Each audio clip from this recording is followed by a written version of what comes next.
결혼식이 막바지에 다다랐을 무렵 시어머니는 저에게 결혼 지참금 5천만 원을 시동생에게 주라고 했습니다. 저는 잠시 침묵한 뒤 그의 동생을 등장시켰고 시댁 식구들은 모두 얼어붙었습니다. 오늘은 저 박서연과 김민준 씨의 결혼식이 있는 날이었습니다. 서울 시내의 한 호텔 연회장은 화려한 조명과 꽃으로 장식되었고 하객들로 가득 차 곳곳에서 웃음꽃이 피어났습니다. 순백의 웨딩드레스를 입고 민준 씨의 팔짱을 낀 채 서 있었지만 제 마음 한구석에는 왠지 모를 불안감이 맴돌았습니다. 제 이름은 박서연입니다. 민준 씨와는 3년 동안 연애했습니다. 그는 성격이 온화하고 평소 저에게도 다정한 편이었지만 그의 가족, 특히 어머니와 시동생 문제만 엮이면 늘 우유부단해지곤 했습니다. 저희 집은 민준 씨네보다 형편이 좋았습니다. 저희 부모님은 민준 씨네보다 형편이 좋았습니다. 저희 부모님은 민준 씨네 사정을 고려하여 현만 요구하셨습니다. 게다가 신혼집으로 쓸 작은 아파트 한 채와 작은 아파트 한 채와. 하지만 우연히 시어머니가 시동생에게 이 5천만 원이면 땅미 결혼 자금으로 쓸 수 있겠다 라고 말하는 것을 듣고 말았습니다. 기분이 좋지 않아 민준 씨에게 슬쩍 이야기했지만 그는 제가 과민하게 생각하는 것이라며 어머니가 그냥 흘려하는 말일 뿐이니 신경 쓰지 말라고 했습니다. 결혼식은 순조롭게 진행되었습니다. 하객들에게 인사를 드리고 난 후 테이블을 돌며 인사를 올리는 순서가 되었습니다. 저와 민준 씨는 잔을 들고 테이블마다 정중한 미소를 지으며 인사를 했습니다. 시댁 어른들 테이블에 이르렀을 때 시어머니가 갑자기 벌떡 일어나 제 손에 들린 술잔을 낚아채 테이블에 놓았습니다. 주위의 하객들은 모두 어리둥절해하며 무슨 일이 일어난 건지 몰라 저희를 바라보았습니다. 제 심장은 철렁 내려앉았고 불길한 예감이 스쳤습니다. 시어머니는 헛기침을 한 건 하더니 우렁찬 목소리로 말했습니다. 오늘은 제 아들 김민준과 며느리 박서연의 아주 기쁜 결혼식 날입니다. 이 며느리 친정이 아주 잘 살아서 예물도 풍성하게 해오고 현금 5천만 원까지 가져왔습니다. 그녀는 잠시 말을 멈추고 제게 시선을 고정하며 한치의 의심도 용납하지 않은 듯한 어조로 말했습니다. 서연아, 네 시동생도 이제 혼기가 꽉 찼는데 여자 쪽에서 결혼 지참금으로 2천만 원을 요구하고 집도 해와야 한다지 뭐니. 우리 집은 그저 요구하고 집도 해와야 한다지 뭐니. 우리 집은 도저히 그만한 돈이 없어. 이 말이 나오자마자 연회장은 순식간에 정적에 휩싸였습니다. 모든 시선이 저에게 집중되었고 놀라움과 동정, 그리고 구경하는 눈빛들이 뒤섞였습니다. 저는 제 귀를 의심했습니다. 시어머니가 결혼식 필요연이라는 이렇게 중요한 자리에서 그것도 사람들 앞에서 저에게 시동생 결혼 자금으로 제 지참금을 내놓으라고 요구하다니. 저는 민수의 겨뤄보며 구하다니. 저는 민주 씨를 바라보며 그가 나서서 제 편을 들어주기를 바랐습니다. 하지만 그는 고개를 숙인 채 제 눈을 마주치지 못하고 작은 목소리로 말했습니다. 뭐라고요? 저는 믿을 수 없다는 듯 그를 바라보았습니다. 민준 씨, 이건 제 지참금이에요. 저희 부모님이 저에게 주신 보잔이란 말이에요. 그걸 어떻게 시동생 결혼 자금으로 줘요? 게다가 처음에는 그냥 흘려하는 말이라고 하지 않았어요? 그때는 흘려하는 말이었지만 지금은 상황이 다르잖아. 민준 씨는 고개를 들었고 얼굴에는 난처함이 스쳤습니다. 서연아, 이제 우리 한 식구인데 네 돈이 곧 우리 집 돈 아니야? 시동생 좀 도와주는 게 뭐가 그렇게 대단해. 민준 씨의 당연하다는 듯한 태도에 제 마음은 차갑게 식었습니다. 알고 보니 그는 시어머니의 속셈을 이미 알고 있었고 심지어 묵인하고 있었던 것입니다. 그동안의 안심시키는 말들은 저를 속이기 위한 거짓말에 불과했습니다. 저희 친정이 부유하긴 했지만 이 5천만 원은 저희 부모님이 힘들게 버신 돈이었고 저에게 주신 든든한 배경이었습니다. 시댁을 보태주라고 주신 돈이었습니다.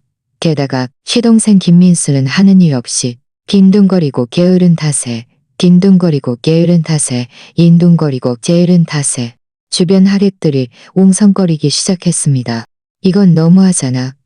어떻게 결혼식에서 시동생한테 지참금을 내놓으라고 해. 맞아. 이건 명백히 신부를 무시하는 거 아니야? 신랑도 너무 무능하다. 자기 아내를 괴롭히는 시어머니를 돕다니.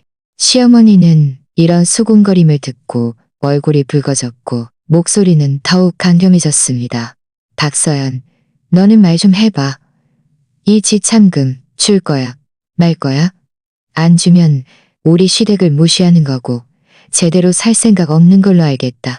시동생 김민수도 옆에서 바람을 넣었습니다. 형수님, 그냥 지참금 좀 내놓으세요. 제가 결혼 못하면 우리 집안대가 끊기는 건데 형수님이 그 책임을 지실 거예요. 저는 이들의 뻔뻔한 얼굴을 보며 실망감이 점점 깊어졌습니다. 잠시 침묵한 채 그들의 말에 대답하지 않고 민줄 씨의 팔을 천천히 놓았습니다. 그리고는 연회장 한쪽을 향해 걸어갔습니다. 그곳에는 키가 훤치한 남자, 민줄 씨의 오랜 친구인 이재혁 씨가 서 있었습니다. 재혁 씨는 민줄 씨와 어릴 때부터 함께 살아 관계가 매우 좋았고 오늘도 들러리로 결혼식에 참석했습니다. 그는 아까부터 멀지 않은 곳에서 이 모든 상황을 지켜보고 있었던 것입니다. 저는 재혁 씨 앞에 서서 살짝 미소 지었고 그의 팔짱을 끼었습니다. 재혁 씨는 잠시 멈칫하며 본능적으로 팔을 빼려고 했지만 저는 힘주어 그의 팔을 잡고 마이크에 대고 또렷하고 단호한 목소리로 말했습니다. 친애하는 하객 여러분, 오늘 저와 김민준 씨의 결혼식에 와주셔서 감사합니다. 하지만 최소하게도 이 결혼은 취소하겠습니다. 제 말은 연회장에 떨어진 폭탄처럼 터져나갔습니다. 모든 사람들은 믿을 수 없다는 표정으로 얼어붙었습니다. 시댁 식구들은 더욱이 순식간에 멍해졌습니다. 시어머니는 입을 벌린 채 한동안 아무 말도 하지 못했고 민준 씨도 눈을 크게 뜨고 저를 믿을 수 없다는 듯 바라보았습니다. 서연아, 무슨 소리 하는 거야? 너 미쳤어? 저는 민준 씨를 보지 않고 마이크에 대고 계속 말했습니다. 여러분은 아마 모르셨겠지만 저와 김민준 씨가 결혼을 논의할 때부터 그의 어머니는 계속해서 저의 결혼 지참금과 예물을 노렸습니다. 방금 여러분도 들으셨겠지만 그녀는 제가 5천만 원을 시동생 결혼 자금으로 내놓으라고 요구했습니다. 그리고 김민준 씨는 내내 그의 어머니를 도와 저를 설득했습니다. 이런 시댁, 이런 남편과는 결혼하지 않겠습니다. 말을 마치고 저는 재혁 씨의 팔짱을 낀 채 연회장 밖으로 걸어나갔습니다. 재혁 씨는 곧 정신을 차리고 제 팔을 뿌리치지 않고 저를 부축하며 출구로 향했습니다. 하객들은 자동으로 길을 터주었고 놀라움과 경외심이 뒤섞인 눈빛으로 저희가 떠나는 모습을 지켜보았습니다. 민준 씨는 마침내 정신을 차리고 달려와 저를 붙잡으려 했습니다. 서연아, 이러지 마. 우리 이야기 좀 해보자. 이렇게 많은 사람 앞에서 망신당하지 말자. 재혁 씨는 그를 가로막으며 차갑게 말했습니다. 김민준, 망신이라는 말을 할 자격이나 있어? 당신네 가족이 먼저 서연 씨를 괴롭혔잖아. 서연 씨가 결혼을 취소한 건 현명한 선택이야. 이재혁, 이건 나와 서연 씨의 문제야. 너랑은 상관없으니 비켜. 민준 씨가 분노에 차 소리쳤습니다. 서연 씨는 지금 당신을 보고 싶어 하지 않아. 재혁 씨는 제 앞에 버티고 서서 한 발자국도 물러서지 않았습니다. 만약 계속 귀찮게 하면 가만두지 않을 거야. 민준 씨는 재혁 씨의 단호한 눈빛과 주변 하객들의 비난하는 시선을 보고 결국 발걸음을 멈추고 맥없이 주저앉았습니다. 시어머니는 그 모습을 보고 화가 나서 소리쳤습니다. 박서연, 이 버릇없는 여자. 결혼하자마자 파혼하고 다른 남자랑 도망가다니. 우리 민준이한테 어떻게 이럴 수 있어? 당장 돌아와. 저는 뒤돌아보지 않았습니다. 재혁 씨의 팔짱을 낀 채 고개도 돌리지 않고 연회장 밖으로 나섰습니다. 뒤에서는 시어머니의 울부짖음과 하객들의 웅성거림이 들려왔지만 저는 조금도 개의치 않았습니다. 호텔 문을 나서자 바깥 공기는 몹시 상쾌했습니다. 저는 깊이 숨을 들이쉬었고 오랫동안 마음을 짓누르던 돌덩이가 마침내 내려앉는 기분이었습니다. 저는 올바른 결정을 내렸다는 것을 알았습니다. 이런 시대, 이런 남편은 제 일생을 맡길 가치가 없었습니다. 재혁 씨가 제 팔을 놓으며 조금 미안하다는 듯 말했습니다. 서연 씨, 죄송합니다. 제가 의도적으로 당신을 이용한 건 아니에요.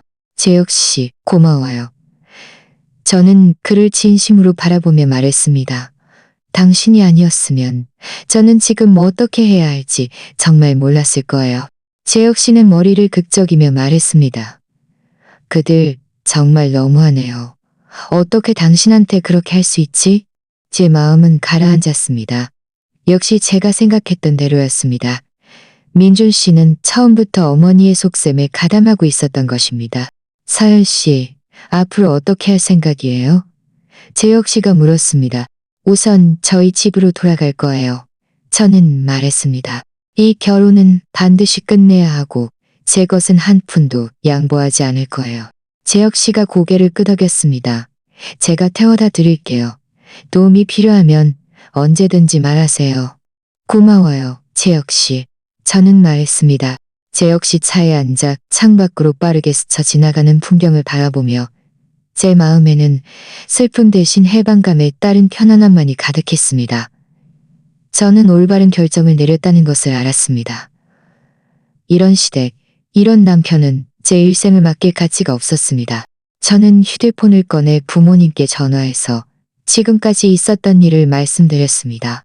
부모님은 이야기를 듣고 격분하시며 당장 집에서 기다릴 테니 제 결정을 지지하겠다고 말씀하셨습니다. 전화를 끊고 저는 좌석 등받이에 기대어 눈을 감았습니다. 앞으로의 길이 순탄치 않을 것이라는 것을 알았습니다. 시댁 식구들은 분명 순순히 물러서지 않을 것입니다. 하지만 저는 이미 준비가 되어 있었습니다. 저는 더 이상 예전처럼 참고 양보하지 않을 것입니다. 저는 제 권리를 지키고 재혁 씨는 저를 저희 부모님 댁 아파트 아래에 내려주었습니다. 차에서 내리자마자 부모님께서 이미 현관 앞에 서서 기다리고 계시는 모습이 보였습니다. 어머니는 저를 보자마자 달려와 안아주며 안쓰럽다는 듯 말씀하셨습니다. 서연아, 얼마나 마음고생이 심했니? 엄마, 괜찮아요. 저는 어머니의 등을 토닥였습니다. 저 괜찮잖아요? 아버지가 다가오셨는데 얼굴색이 좋지 않았습니다. 그 민준이네. 그리고 그 시어머니 정말 너무하네. 어떻게 결혼식에서 너를 속일 생각을 해? 우리 박씨 집안이 만만하게 보였나? 아빠, 화내지 마세요. 몸 상하면 더 안 좋아요. 저는 말했습니다. 결혼은 이미 취소했고 앞으로 민준 씨와 이혼하고 제 것을 모두 되찾을 거예요. 옳은 말이다. 아버지가 고개를 끄덕였습니다. 이혼해. 그런 남자, 그런 시댁은 절대 안 돼. 서연아, 걱정 마. 엄마 아빠는 항상 네 편이야. 무슨 일이 있어도 우리가 너를 지지할 거야. 재혁 씨는 주차를 마치고 다가와 저희 부모님께 인사를 드렸습니다. 아버님, 어머님, 안녕하세요. 소재혁 씨, 오늘 정말 고마웠어요. 어머니가 재혁 씨의 손을 잡고 감사하다는 듯 말했습니다. 당신이 아니었으면 서연이가 오늘 얼마나 더 마음고생을 했을지 몰라요. 어머님, 너무 과찬이십니다. 재혁 씨가 말했습니다. 서연 씨는 좋은 사람인데 김민준 씨네가 잘못한 거죠. 저는 제가 해야 할 일을 했을 뿐입니다. 어찌됐든 정말 고마워요. 아버지가 말했습니다. 자, 우리 일단 위로 올라가서 이야기합시다. 저희는 함께 위층으로 올라갔습니다. 집에 도착해서 저는 재혁 씨에게 물 한 잔을 건네고 저희는 소파에 앉아 오늘 있었던 일에 대해 이야기하기 시작했습니다. 재혁 씨는 물을 한 모금 마시며 말했습니다. 어머님, 사실 민준 씨 어머니의 계획은 훨씬 전부터 알고 있었어요. 약 석 달 전부터 어머니가 민준 씨에게 서연 씨의 지참금을 민수 씨 결혼 자금으로 쓰자고 말씀하셨어요. 민준 씨도 처음에는 망설였지만 어머니가 울고불고 떼를 쓰자 결국 타협했죠. 이런 한심한 녀석. 아버지가 화가 나서 테이블을 내리쳤습니다. 자기 아내도 지키지 못하고 오히려 아내를 속이는 데 가담하다니. 그런 남자는 결혼할 자격도 없어. 그리고요. 재혁 씨가 계속 말했습니다. 서연 씨의 작은 아파트 한 채와 차량 한 대도 있었죠? 민준 씨가 한 달 전쯤 서연 씨의 신분증 사본을 몰래 가지고 가서 그 아파트 등기부 등본 정보를 확인했고 그 차도 동생 명의로 이전하려고 했어요. 다행히 제가 제때 발견해서 막았죠. 제 마음은 섬뜩해졌습니다. 민준 씨가 제 지참금뿐만 아니라 제 예물까지 노리고 있었다니 정말 너무했습니다. 재혁 씨가 막지 않았다면 저는 모든 것을 잃을 뻔했습니다. 그 김민준 정말 못된 놈이네. 어머니는 화가 나서 눈물을 흘리셨습니다. 우리 서연이가 뭐가 부족하다고 우리가 그에게 그렇게 잘해줬는데 어떻게 서연이를 이렇게 속일 생각을 해? 어머님, 너무 슬퍼하지 마세요. 재혁 씨가 말했습니다. 이제 이미 이렇게 된 일, 저희가 해야 할 일은 서열 씨가 정당한 대가를 받도록 돕는 것입니다. 민준 씨가 재산을 빼돌리려 한 것에 대한 증거는 제가 가지고 있습니다. 이혼할 때 증거로 법원에 제출할 수 있을 거예요. 정말요? 저는 재혁 씨를 놀랍고 기쁜 눈빛으로 바라보며 말했습니다. 네, 정말입니다. 재혁 씨가 고개를 끄덕였습니다. 그때 민준 씨가 수상하다고 생각해서 몰래 녹음도 하고 사진도 찍어뒀어요. 당신의 예물을 빼돌리려 했다는 증거가 될 겁니다. 아버지가 말했습니다. 소재혁 씨, 정말 고마워요. 이 증거들이 있으면 우리는 민준이를 빈손으로 쫓아낼 수 있을 거예요. 아버님, 제가 당연히 해야 할 일입니다. 재혁 씨가 말했습니다. 저와 민준이는 어릴 때부터 친구였지만 그가 이런 짓을 하는 것은 절대 용납할 수 없습니다. 서연 씨는 좋은 사람이고 더 좋은 사람을 만날 자격이 있어요. 바로 그때 제 휴대폰이 울렸습니다. 민준 씨였습니다. 저는 잠시 망설이다 전화를 받았고 녹음 버튼도 눌렀습니다. 서연아, 어디야? 민준 씨의 목소리는 매우 다급하게 들렸습니다. 더 이상 이러지 말고 우리 집에 가서 잘 이야기해보면 안 될까? 오늘 일은 내가 잘못했어. 엄마 말 듣고 너에게 마음고생 시킨 거 정말 미안해. 민준 씨, 이제 와서 그런 말은 너무 늦었어요. 저는 차갑게 말했습니다. 우리 사이는 이미 끝났어요. 이혼해요. 서연아, 그렇게 매정하게 굴지 마. 민준 씨는 울먹이는 목소리로 말했습니다. 우리 3년 동안 연애하면서 사이 좋았잖아. 고작 이런 사소한 일 때문에 이혼하자는 거야? 사소한 일? 저는 냉소했습니다. 결혼식에서 제 지참금을 노리고 제 예물까지 빼돌리려 했다는 게 사소한 일이에요? 김민준 씨, 정말 실망스럽네요. 당신이 어머니가 저를 속이는 것을 묵인한 그 순간부터 우리 사이의 감정은 이미 끝났어요. 저는 당신의 예물을 빼돌릴 생각은 없었어요. 민준 씨가 다급히 변명했습니다. 그건 다 엄마의 생각이었고 저는 잠시 정신이 나가서 엄마 말을 들었을 뿐이에요. 서연아, 제게 한 번만 더 기회를 주면 안 될까? 앞으로는 정말 잘해줄게. 다시는 엄마 말 듣지 않을게. 기회? 저는 자조적으로 웃었습니다. 당신이 저를 속일 때는 왜 저에게 한 번의 기회도 주지 않았죠? 김민준 씨, 더 이상 연기하지 마세요. 저는 당신을 더 이상 믿지 않을 거예요. 이혼 합의서는 변호사를 통해 최대한 빨리 보내드릴게요. 제 것은 한 푼도 양보하지 않을 겁니다. 박서연, 너무 심한 거 아니야? 민준 씨는 부드러운 태도가 통하지 않자 강경하게 나오기 시작했습니다. 만약 기어코 이혼하려 한다면 네 예물과 지참금은 한 푼도 가져갈 생각하지 마. 그건 다 우리 집 물건이야. 우리 집 물건. 저는 기가 막혀 웃었습니다. 지참금은 저희 부모님이 주신 거고 예물은 저희 부모님이 사주신 거예요. 당신네 집이랑 무슨 상관이에요? 김민준 씨, 감히 제 것을 가로채려 한다면 제가 법원에 고소할 거예요.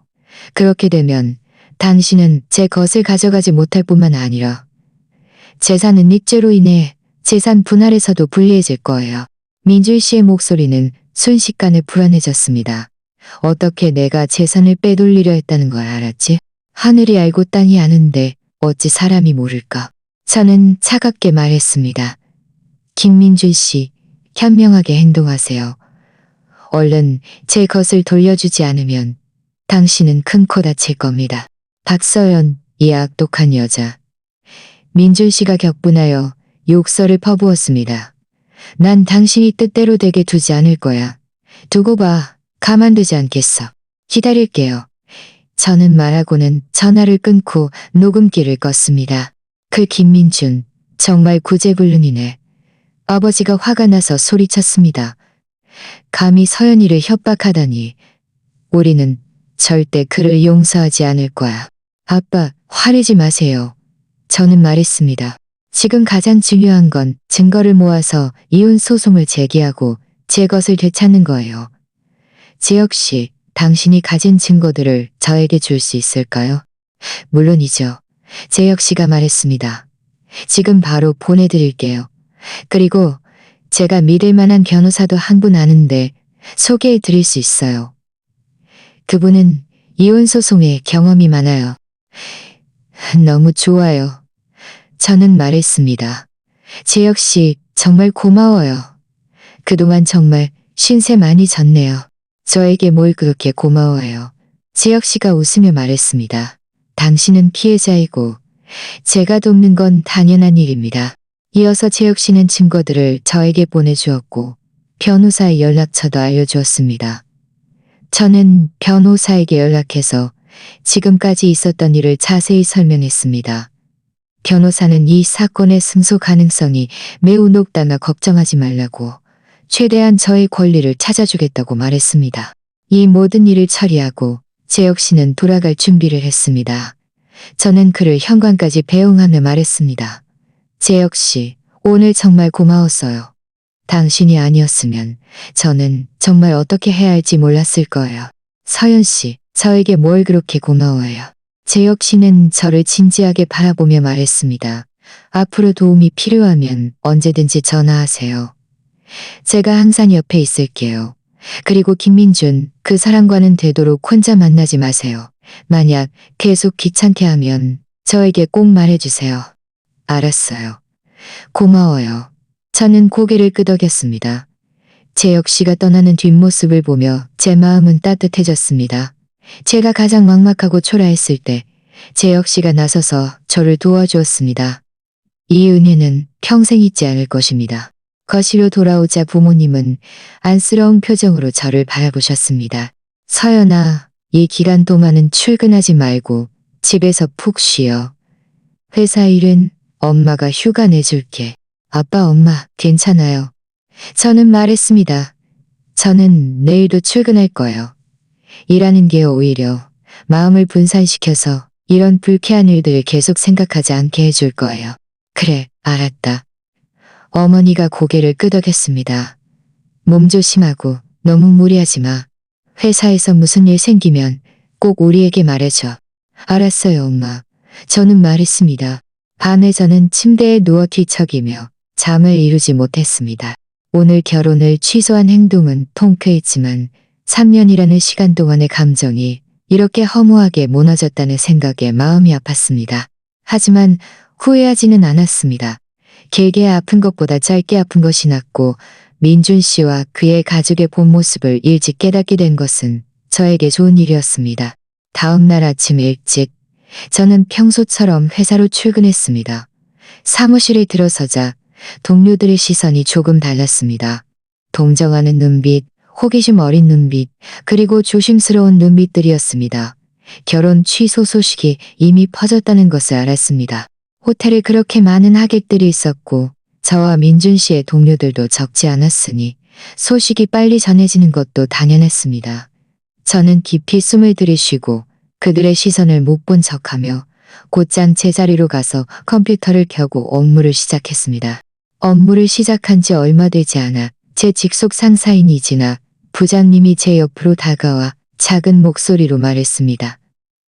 박서연 씨, 잠시 제 사무실로 오세요. 저는 이 부장님을 따라 사무실로 들어갔습니다. 그녀는 저를 앉히고 물 한 잔을 따라주며 말했습니다.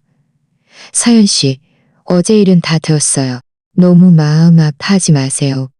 그런 시대, 그런 남편은 당신이 상심할 가치도 없어요. 고맙습니다, 부장님.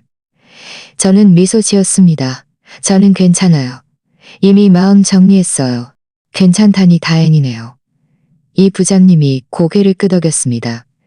당신은 우리 부서의 핵심 인력이고 업무 능력도 항상 뛰어났어요. 저는 당신이 이 모든 일을 잘 처리할 수 있을 거라고 믿어요. 이 기간 동안 만약 휴가를 내고 쉬고 싶거나 업무적으로 조정이 필요한 부분이 있다면 언제든지 저에게 말하세요. 고맙습니다, 부장님. 저는 지금 괜찮아요. 휴가 낼 필요 없어요. 저는 말했습니다. 업무는 평소처럼 처리할 거고 업무에 지장을 주지 않을 거예요. 그래요. 알겠습니다. 이 부장님이 말했습니다. 혹시 어려운 점이 있거나 도움이 필요하면 저에게도 말하세요. 혼자서 다 짊어지려고 하지 말고요. 이 부장님 사무실에 나오자 제 마음은 따뜻해졌습니다. 다행히 회사에는 저를 걱정해주는 사람들이 많아서 제가 혼자가 아니라는 생각이 들었습니다. 제 자리로 돌아와 다시 업무를 시작하려는데 휴대폰이 울렸습니다. 모르는 번호였습니다. 저는 잠시 망설이다 전화를 받았습니다. 박서연, 이 빌어먹을 년. 전화기 너머로 시어머니의 날카로운 욕설이 들려왔습니다. 네가 감히 결혼식에서 파혼하고 다른 남자랑 도망가다니. 우리 김 씨의 집안의 명예를 어디에 둘 거야? 당장 돌아와서 나와 민준이에게 사과해. 안 그러면 네 회사에 찾아가서 난리칠 거야. 네 명예를 단에 떨어뜨릴 거라고. 저는 미간을 찌푸리며 차갑게 말했습니다. 어머님, 말 조심하세요. 제가 왜 파혼했는지 당신이 더 잘 아시잖아요. 당신네 가족이 먼저 제 지참금을 노리고 민준 씨는 그걸 묵인했으니 이런 결혼은 안 하는 게 나아요. 만약 제 회사에 와서 난동을 부린다면 저는 경찰에 신고할 거예요. 경찰이 와서 누가 더 망신스러운지 가려주겠네요. 감히 나를 협박해? 시어머니가 꽥 소리쳤습니다. 내가 말하는데 박서연, 오늘 당장 돌아와서 사과하고 내 시동생 결혼 자금으로 지참금을 내놓지 않으면 네 회사 문 앞에서 욕설을 퍼부어서 모든 사람이 네가 버릇없고 남편 복 없는 여자라는 걸 알게 할 거야. 마음대로 하세요. 저는 담담하게 말했습니다. 경찰에 잡혀가는 게 두렵지 않다면 가서 난동을 부리세요. 그때 망신당하는 건 제가 아니라 당신과 김민준 씨일 거예요. 그리고 지참금은 제 것이고 당신 시동생에게 줄 이유가 없어요. 만약 다시 전화해서 저를 괴롭히면 저는 당신 번호를 차단할 거예요. 말을 마치고 저는 바로 전화를 끊고 그 번호를 차단했습니다. 이런 협박은 전혀 두렵지 않았습니다. 그녀가 정말 회사에 와서 난동을 부린다면 저는 증거를 수집해서 나중에 한꺼번에 따져 물을 생각이었습니다. 점심 식사 시간, 동료들이 저를 둘러싸고 위로해주며 너무 신경 쓰지 말라고 했습니다. 몇몇 여자 동료들은 자신들이 겪었던 기막힌 이야기들을 공유해주며 제가 이런 일을 겪은 유일한 사람이 아니라는 것을 깨닫게 해줬습니다. 저희가 이야기하고 있을 때 제 휴대폰이 다시 울렸습니다. 시동생 김민수였습니다. 저는 잠시 망설이다 전화를 받았습니다. 박서연, 당장 지참금 내놔. 김민수의 목소리는 매우 무례했습니다. 내 여자친구 쪽에서 계속 재촉하는데 지참금을 못 내놓으면 이 결혼은 타토날 거라고. 감히 내 결혼을 방해하면 가만두지 않겠어. 김민수 씨, 당신의 결혼은 저와 상관없어요. 저는 차갑게 말했습니다. 지참금은 제 것이고 제가 당신에게 줄 의무는 없어요. 결혼하고 싶으면 스스로 돈을 벌어요. 남의 것을 노릴 생각만 하지 말고요. 남의 것? 김민수가 비웃었습니다.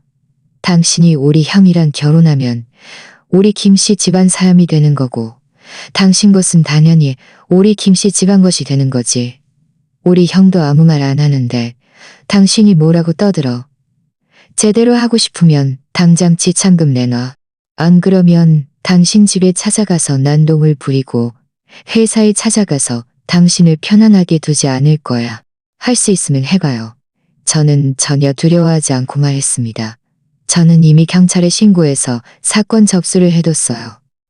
당신이 난동을 부린다면 경찰이 당신을 처리할 거예요. 그리고 저는 이미 당신 형에게 이혼을 요구했어요. 저는 당신네 김씨 집안 사람이 아니고 제 것도 당신네 김씨 집안과 아무런 관계가 없어요. 이혼? 김민수가 잠시 멈칫하더니 악에 받쳐 말했습니다. 당신이 이혼하고 싶다고? 그렇게 쉽게는 안 될걸. 감히 이혼하려 하면 내가 당신을 망쳐버릴 거야. 기다릴게요. 저는 말하고는 바로 전화를 끊고 그의 번호도 차단했습니다. 동료들은 저를 걱정스러운 눈빛으로 바라보았습니다. 서연 씨, 괜찮아요? 그들 정말 너무하네. 어떻게 당신을 그렇게 협박할 수 있어? 괜찮아요. 저는 미소 지었습니다. 걱정해줘서 고마워요. 그들은 그냥 허세 부리는 거예요. 실제로 뭘 어떻게 하지는 못할 거예요. 사실 제 마음속으로도 김미수가 좀 걱정되긴 했습니다. 그는 게으르고 충동적인 사람이었습니다. 그가 정말 어떤 극단적인 행동을 할지 누가 알겠습니까? 하지만 저는 내색할 수 없었습니다. 저는 간해 보여야 했고 그들에게 비웃음을 살 수는 없었습니다. 오후 퇴근 시간 회사 문을 나서자마자 민준 씨와 김민수가 멀지 않은 곳에 서 있는 것이 보였습니다. 저를 기다리고 있는 듯 했습니다. 제 마음은 철렁 내려앉았고 본능적으로 뒤돌아가고 싶었지만 물러설 수는 없다고 생각했습니다. 저는 깊이 숨을 들이쉬고 곧장 그들에게로 걸어갔습니다. 서연아, 드디어 퇴근했네. 민준 씨가 다급히 다가오며 아첨하는 듯한 미소를 지었습니다. 우리 이야기 좀 잘해보면 안 될까? 당신들과 할 이야기는 없어요. 저는 차갑게 말했습니다. 비켜주세요. 집에 가야 해요. 박서연, 좋게 말할 때 듣지 않을래? 김민수가 한 발짝 앞으로 나서며 저를 가로막았습니다. 오늘 당신은 반드시 지참금을 내놓아야 해.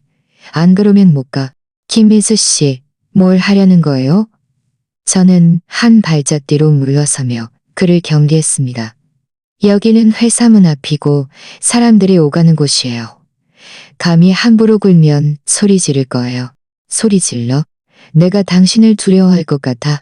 김민수는 소매를 걷어붙이며 당장이라도 달려들 기세였습니다. 민준 씨가 다급히 그를 붙잡았습니다. 민수야, 충동적으로 굴지 마. 이야기로 해결하자. 그는 고개를 돌려 저를 애원하듯 바라보았습니다. 서연아, 내가 잘못했어. 엄마 말 듣고 당신 지참금을 노린 거 정말 미안해. 다시 한번 기회를 주면 안 될까? 우리 이혼하지 말고 잘 살아보자. 지참금 이야기는 다시는 꺼내지 않을게. 엄마에게도 분명히 말해서 더 이상 당신을 힘들게 하지 않도록 할게. 민준 씨, 제가 당신을 아직도 믿을 것 같아요? 저는 냉소했습니다. 당신은 처음부터 어머니의 계획을 알고 있었고 제 예물까지 빼돌리려 했잖아요. 제가 당신과 잘 살아갈 수 있을 것 같아요? 이혼은 제가 선택할 유일한 길이에요. 더 이상 헛수고하지 마세요. 저는 당신의 예물을 빼돌릴 생각은 없었어요. 민준 씨가 다급히 변명했습니다. 그건 다 엄마의 생각이었고 저는 잠시 정신이 나가서 엄마 말을 들었을 뿐이에요. 서연아, 제발 한 번만 더 믿어주면 안 될까? 우리 3년 동안의 감정을 이렇게 끝낼 수는 없잖아. 감정? 저는 그를 바라보며 역겨움을 느꼈습니다. 당신이 저를 속일 때는 왜 우리 감정을 생각하지 않았죠? 김민준 씨, 더 이상 연기하지 마세요. 저는 당신을 더 이상 믿지 않을 거예요. 비켜주세요. 집에 가야 해요. 당신이 허락하지 않으면 우리는 당신을 보내주지 않을 거야. 김민수가 말했습니다. 바로 그때 차 한 대가 저희 옆에 멈춰 섰습니다. 차창이 내려가고 재혁 씨의 얼굴이 나타났습니다. 서연 씨, 괜찮아요. 재혁 씨가 차 문을 열고 내렸습니다. 재혁 씨를 보자 제 마음은 순식간에 안심이 되었습니다. 재혁 씨, 어떻게 왔어요? 제가 물었습니다. 당신이 퇴근길에 그들을 만날까봐 걱정돼서 데리러 왔어요. 재혁 씨가 말하고는 민준 씨와 김민수를 차갑게 바라보았습니다. 당신들 뭘 하려는 거야? 대낮에 사람을 붙잡고 못 가게 하다니 법을 어기려는 거야? 이재혁, 이건 나와 서연 씨의 문제야. 너랑은 상관없으니 쓸데없는 참견하지 마. 민준 씨가 분노에 차 소리쳤습니다. 서연 씨는 지금 제 친구예요. 그녀의 문제는 곧 제 문제예요. 재혁 씨는 제 앞에 버티고 서서 말했습니다. 당신들 당장 비켜. 안 그러면 경찰에 신고할 거야. 김민수는 불복하는 듯 말했습니다. 신고해봐. 우리가 당신을 두려워할 것 같아? 오늘 박서연이 지참금을 내놓지 않으면 우리는 그를 보내주지 않을 거야.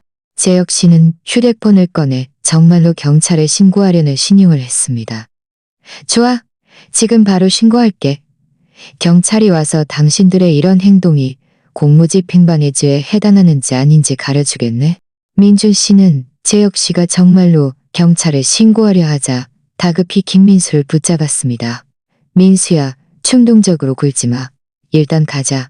나중에 이야기하자. 왜 이렇게 겁이 많아? 김민수가 불만스러운 듯 말했습니다. 쓸데없는 소리 하지 말고 빨리 가.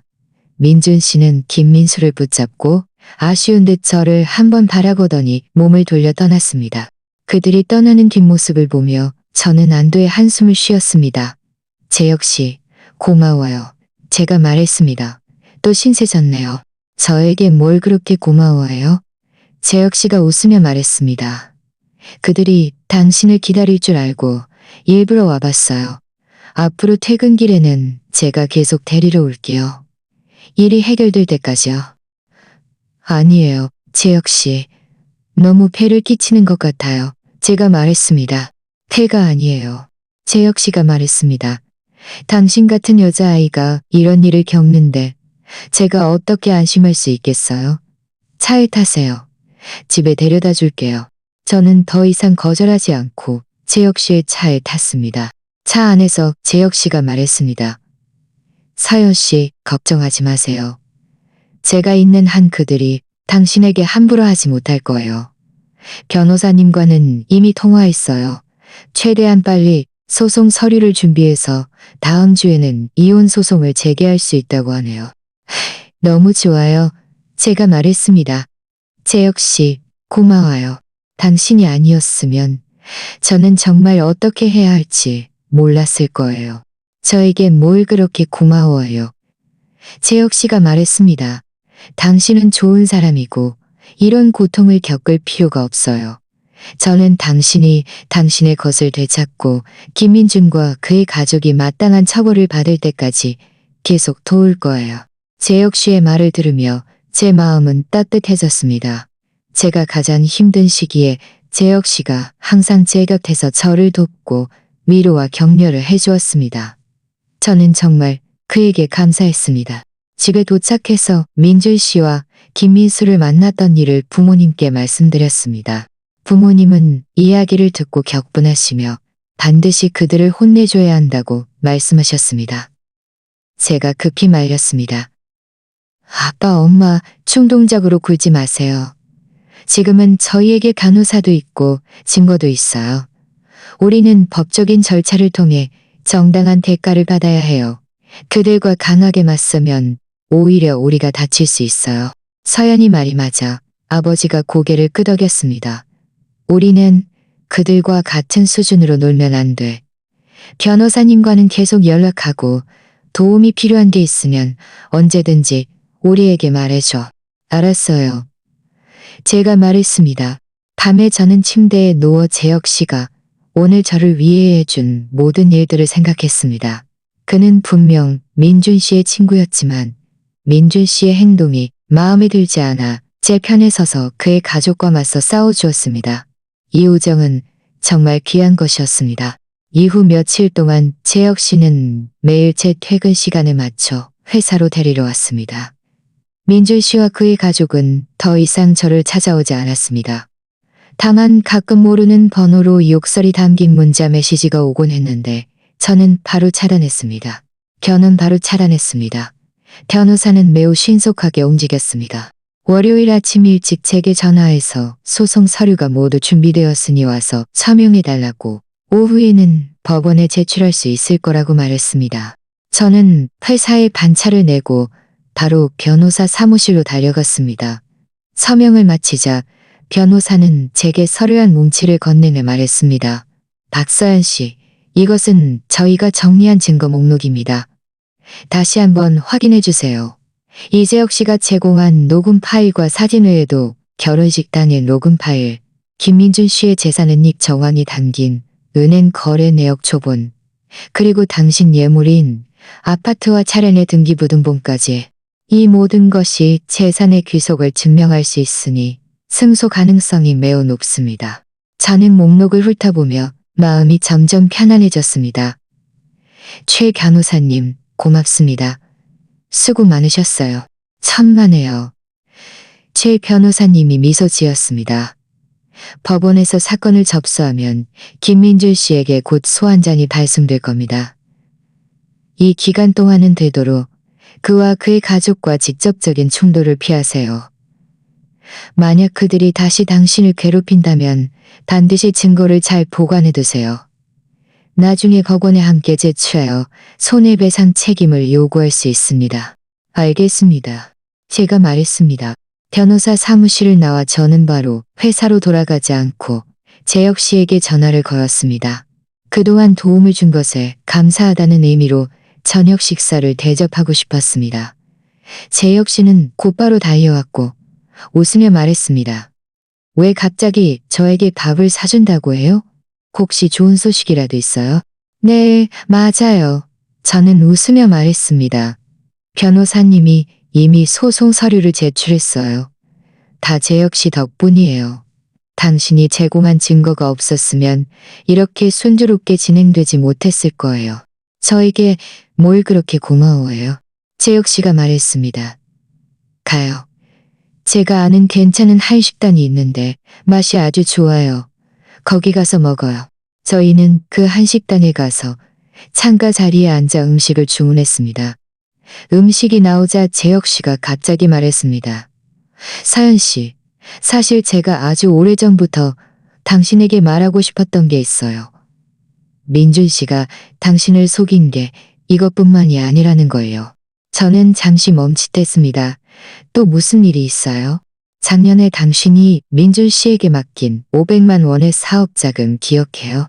그가 당신에게 자산 관리를 도와주겠다고 했는데 나중에 당신이 돈이 필요할 때 그가 대부분 손해봤다고 말했잖아요. 재혁 씨가 말했습니다. 저는 고개를 끄덕였습니다. 네, 기억나요.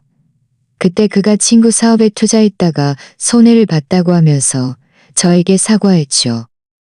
저는 그때 괜찮다고, 돈은 잃어도 상관없으니 앞으로 조심하면 된다고 위로해줬어요.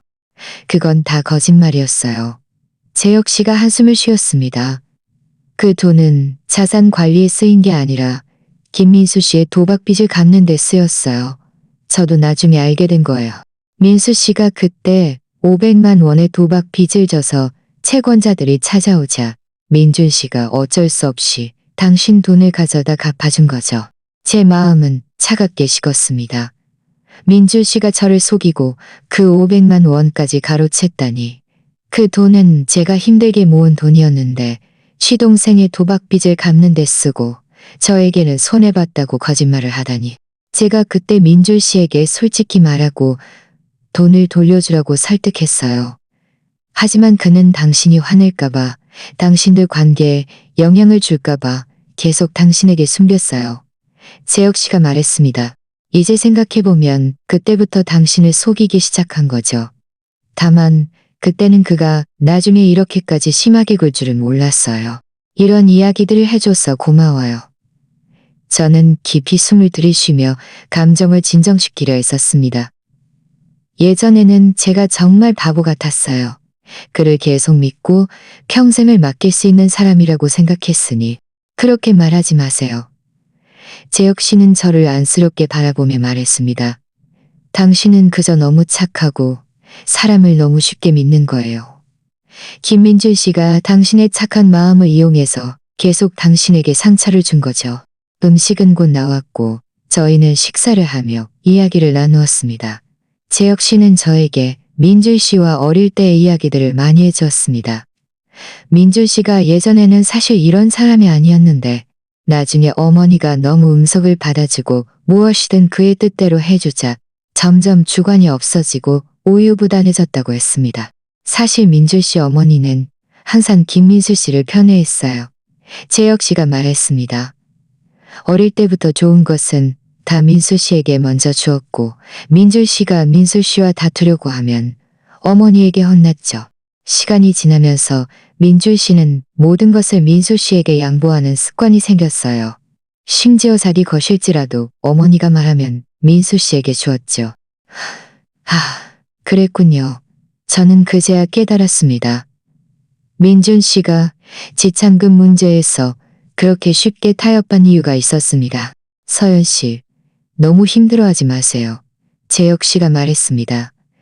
이 관계는 실패했지만 덕분에 많은 사람들과 많은 일들을 깨닫게 되었잖아요.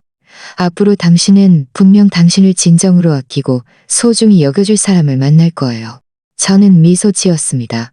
저는 이제 힘들지 않아요. 오히려 일찍 그들의 본 모습을 알게 된 것이 다행이라고 생각해요. 결혼하고 나서 후회하는 것보다는 훨씬 낫죠. 맞아요. 재혁 씨가 말했습니다. 내일 법원에는 제가 당신과 함께 갈게요. 제가 옆에 있으니 두려워하지 마세요. 무슨 일이 있어도 제가 당신 편에 서 있을 거예요. 고마워요, 재혁 씨. 저는 감사함으로 가득 찬 마음으로 말했습니다. 제가 가장 힘들고 초라했을 때 재혁 씨가 항상 제 곁에서 증거를 모아주고 위로와 격려를 해주었습니다. 그가 없었다면 저는 정말 어떻게 해야 할지 몰랐을 것입니다. 재판 당일 저는 단정한 정장 차림으로 재혁 씨, 변호사님과 함께 법원으로 들어섰습니다. 민준 씨와 그의 가족도 와 있었습니다. 시어머니는 얼굴이 어두웠고 김민수는 험악한 표정을 짓고 있었으며 민준 씨는 고개를 숙인 채 저를 쳐다보지 못했습니다. 재판이 시작되자 판사는 먼저 양측에게 사실을 진술하게 했습니다. 민준 씨의 변호사가 먼저 입을 열어 사실을 왜곡하며 제가 민준 씨네 집이 가난해서 싫어했고 결혼식에서 고의로 문제를 일으켜 파혼했으며 민준 씨가 재산을 은닉했다고 허위 고소하여 민준 씨와 그의 가족에게 막대한 명예훼손과 경제적 손실을 입혔다고 주장했습니다. 그러면서 경제적 손실을 입혔다고 주장했습니다. 그러면서 저에게 결혼식 비용과 명예훼손, 배상금 총 1억 요구했습니다. 민준 씨도 이어서 민준 씨도 요구했습니다. 그녀가 저희 집이 가난해서 싫어했고 힘든 생활을 하고 싶지 않아서 결혼식에서 고의로 문제를 일으키고 다른 남자와 도망갔습니다. 저와 제 가족은 큰 수모를 겪었습니다. 저는 온몸이 떨렸습니다. 재혁 씨가 제 손을 토닥여 주었고 저는 겨우 진정했습니다. 그러자 제 변호사님이 일어서서 또렷하게 사건의 진실을 진술했습니다. 시어머니가 처음부터 제 지참금과 예물을 노린 일부터 민준 씨가 이를 묵인하고 지지한 일, 그리고 민준 씨가 제 예물을 빼돌리려 한 일, 연애 기간 동안 양다리를 걸친 사실까지 하나하나 설명했습니다. 이어서 변호사님은 모든 증거를 제출했습니다. 결혼식 당일 녹음 파일과 CCTV 영상, 민준 씨의 재산 은닉 정황이 담긴 은행 거래 내역, 재혁 씨가 제공한 녹음 파일과 사진, 민준 씨가 전 여자친구에게 돈을 송금한 기록과 친밀한 사진, 그리고 제 예물인 아파트와 차량의 등기부등본까지. 판사가 결혼식 당일 CCTV 영상과 민준 씨가 전 여자친구와 찍은 친밀한 사진을 재생하자 민준 씨의 얼굴은 새빨개졌고 고개를 더욱 깊이 숙였습니다. 시어머니와 김민수도 얼굴이 창백해져 아무 말도 하지 못했습니다. 민준 씨의 변호사는 공지에 올리자 제가 제출한 증거가 위조된 것이라고 주장하며 재혁 씨가 저를 좋아해서 저를 돕기 위해 증거를 위조하여 민준 씨를 항전에 빠뜨렸다고 말했습니다. 재혁 씨가 일어서서 판사에게 말했습니다. 판사님, 제가 증언할 수 있습니다. 제가 제출한 증거는 모두 사실입니다. 저와 김민준은 어릴 때부터 친구였지만 제가 박서연 씨를 돕는 이유는 김민준의 행동을 용납할 수 없기 때문입니다. 그는 박서연 씨의 재산을 노렸을 뿐만 아니라 감정적으로도 그녀를 배신했습니다. 이런 사람은 행복할 자격이 없습니다. 판사는 재혁 씨를 보며 고개를 끄덕인 후 민준 씨의 변호사에게 말했습니다. 피고, 즉 변호사님, 더 이상 무관한 일로 시간을 낭비하지 마세요. 사건 본질에 집중하세요. 만약 원고 측이 제출한 증거에 이의가 있다면 반박 증거를 제출하세요. 그렇지 않으면 본법원은 원고 측이 제출한 증거를 채택할 것입니다. 민준 씨의 변호사는 얼굴이 붉어졌다 창백해졌다 하며 더 이상 아무 말도 하지 못했습니다. 이때 판사가 민준 씨에게 원고 측이 제출한 증거에 이의가 있는지 물었지만 민준 씨는 고개를 숙인 채 아무 말도 하지 않았습니다. 분명 묵인한 것이었습니다. 재판이 절반쯤 진행되었을 때 판사는 10분간 휴정을 선언했습니다. 휴정 시간 중 시어머니가 갑자기 제게 달려와 저를 때리려 했습니다. 다행히 재혁 씨가 제때 막아주었습니다. 박서연, 이 악녀, 다 네가 내 아들을 망쳤어. 시어머니가 울부짖었습니다. 너무 심한 거 아니에요? 재혁 씨가 차갑게 말했습니다. 당신네 가족이 먼저 서연 씨를 속였잖아요. 이제 재판에서 지니까 사람을 때리려고 하다니 당신들 눈에는 법도 없어요? 시어머니는 재혁 씨에게 겁먹어 한 발짝 뒤로 물러섰습니다. 민준 씨가 급히 그녀를 붙잡았습니다. 엄마, 이러지 마세요. 여기는 법원이에요. 여기서 더 난동 부리면 우리가 더 불리해져요. 시어머니는 분이 풀리지 않는 듯 저를 노려보며 계속 욕설을 퍼부었습니다. 10분 후 재판이 재개되었고 판사는 양측에게 최종 변론을 하도록 했습니다. 저는 일어서서 민준 씨와 그의 가족을 바라보며 단호한 목소리로 말했습니다. 판사님, 저는 김민준 씨와 3년 동안 연애하면서 그를 진심으로 대했습니다. 저희 친정은 그의 집이 가난하다고 무시하지 않고 오히려 풍성한 예물을 주었습니다. 하지만 저는 제가 받은 것이 그들 가족의 속임수와 김민준 씨의 배신일 줄은 몰랐습니다.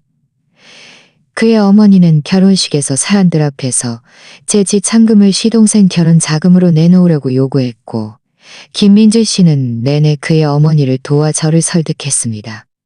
민준 씨는 제 예물을 빼돌리려 했고 저와 연애 기간 동안 계속 전 여자친구와 연락하며 여러 차례 돈을 송금했습니다.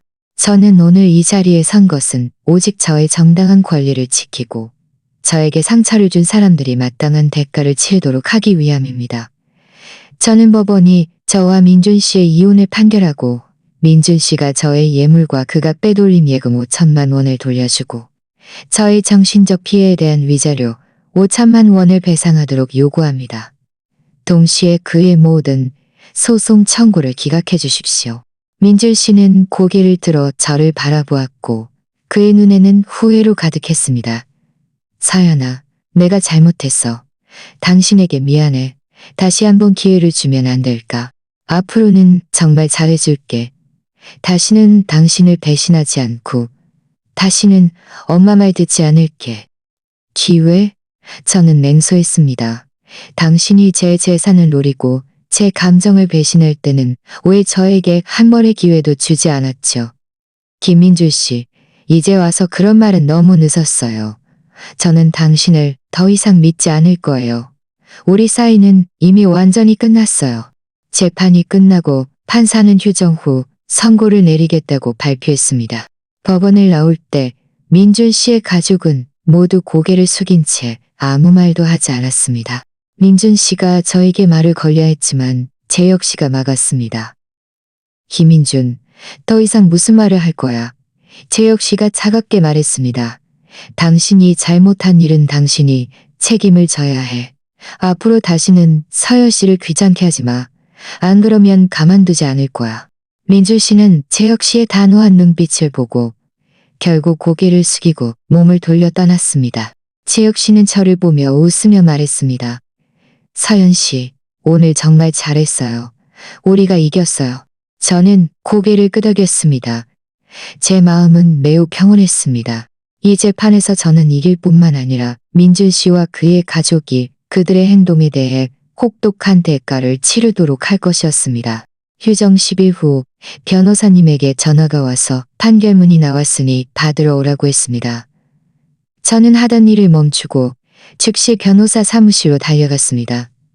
최 변호사님은 두툼한 판결문 한 부를 건네며 웃는 얼굴로 말했습니다. 박사여 씨, 축하합니다. 완벽하게 승소했습니다. 저는 판결문을 받아들었고 손가락이 떨리는 채로 한 조항 한 조항을 넘겨보았습니다. 모든 판결은 명확했습니다. 법원은 저와 김민준의 이혼을 허락하고 김민준은 15일 예물인 작은 아파트와 차량을 반환하고 그가 빼돌린 예금 5천만 원을 반환해야 한다고 판결했습니다. 김민준은 결혼 준비 기간 동안 사기와 재산은에 케미가 있었으므로 저에게 정신적 피해 위자료 5천만 원을 배상해야 하며 김민준이 저에게 요구한 결혼식 비용과 명예훼손 배상에 대한 모든 소송 청구는 이 글자들을 보며 제 눈가는 뜨거워졌고 참지 못하고 눈물이 흘러내렸습니다. 이것은 억울함의 눈물이 아니었습니다. 통쾌함의 눈물, 한을 풀었다는 눈물이었습니다. 그동안의 고생과 억울함, 분노가 이 순간 마침내 가장 공정한 결과를 얻은 것이었습니다. 최 변호사님, 정말 고맙습니다. 저는 눈물을 닦으며 진심으로 말했습니다. 당연히 해야 할 일입니다. 최 변호사님이 고개를 끄덕였습니다. 이 모든 것은 당신이 마땅히 받아야 할 것입니다. 증거가 확실하니 그들이 발뺌할 수도 없죠. 이제 김민준이 판결을 이행하기를 기다리면 됩니다. 만약 이행하지 않는다면 우리는 법원에 강제 집행을 신청할 수 있습니다. 알겠습니다. 제가 말했습니다. 변호사 사무실을 나와 저는 가장 먼저 재혁 씨에게 전화해서 이 좋은 소식을 전했습니다. 재혁 씨는 저보다 더 흥분했습니다. 너무 좋아요. 서연 씨, 제가 이길 줄 알았어요. 저녁에 제가 밥 살게요. 축하해야죠. 좋아요. 저는 웃으며 말했습니다. 마음은 따뜻했습니다. 저녁에 재혁 씨는 저를 분위기 좋을 레스토랑으로 데려갔습니다. 저희는 몇 가지 요리를 시키고 와인 한 병도 열었습니다. 서연 씨, 건배. 재혁 씨가 와인잔을 들었습니다. 쓰레기 같은 남자에게서 벗어나 새로운 삶을 시작하는 걸 축하해요. 고마워요. 저는 와인잔을 들고 그와 산을 부딪혔습니다. 재혁 씨도 고마워요. 당신이 아니었으면 저는 이렇게 순조롭게 해결하지 못했을 거예요. 이 잔은 제가 당신에게 바칩니다. 저희는 와인을 한 모금 마셨습니다. 재혁 씨는 저를 진지하게 바라보며 말했습니다. 서열 씨, 당신은 더 나은 삶을 살 자격이 있어요. 앞으로는 아무도 당신을 괴롭히지 못할 거예요. 네. 저는 고개를 끄덕였습니다. 마음은 미래에 대한 동경으로 가득했습니다. 바로 그때 제 휴대폰이 울렸습니다. 민준 씨였습니다.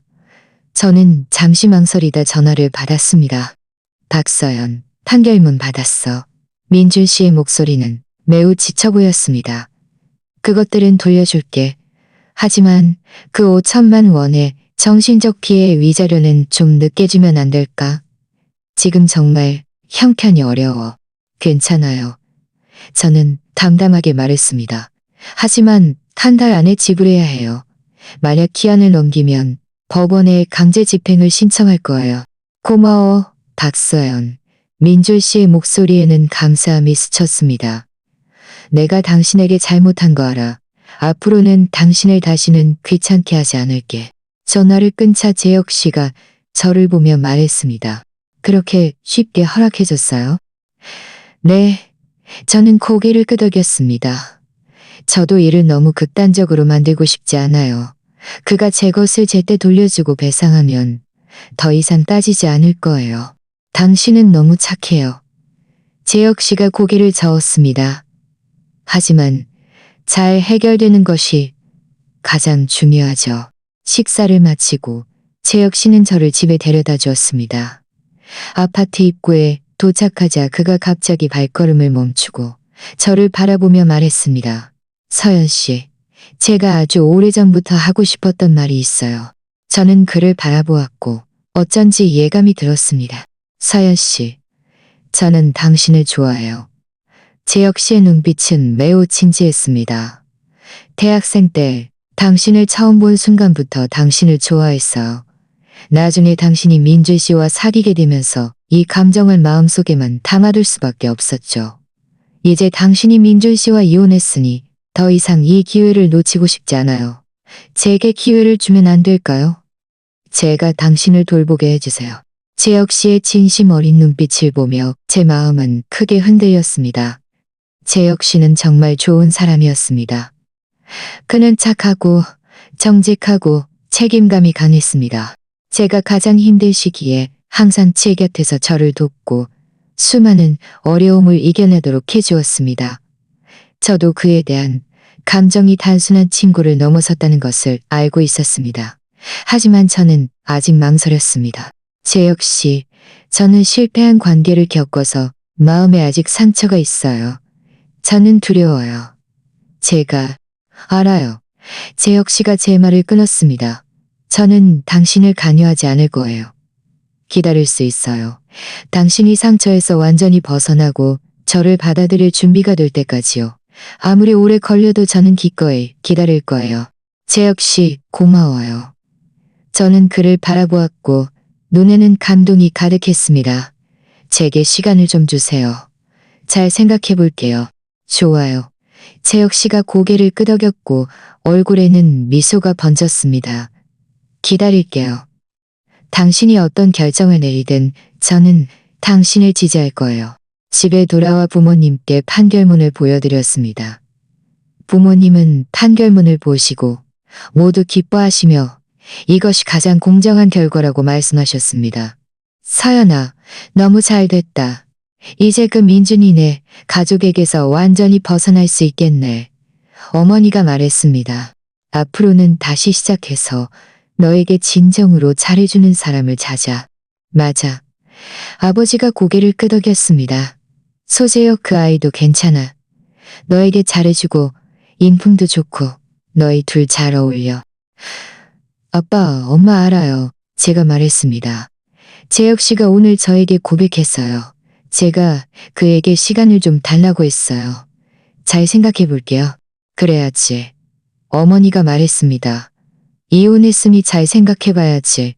감정 문제는 서두르면 안 돼. 천천히 해야 해. 밤에 저는 침대에 누워 뒤척이며 잠을 이루지 못했습니다. 재혁 씨가 저에게 해준 일들, 제가 가장 막막했을 때 그가 나서서 도와준 일, 오늘 고백할 때의 진실한 눈빛을 떠올렸습니다. 재혁 씨가 저를 진심으로 좋아하고 제가 평생을 맡길 만한 사람이라는 것을 알았습니다. 하지만 저는 실패한 관계를 겪어서 마음에 정말 상처가 있었고 새로운 관계를 실패한 관계를 겪어서 마음에 정말 상처가 있었고 새로운 관계를 쉽게 시작할 용기가 없었습니다. 다시 상처받을까봐. 그리고 재혁 씨는 저를 기다려주겠다고 했습니다. 이것이 저를 매우 감동시켰습니다.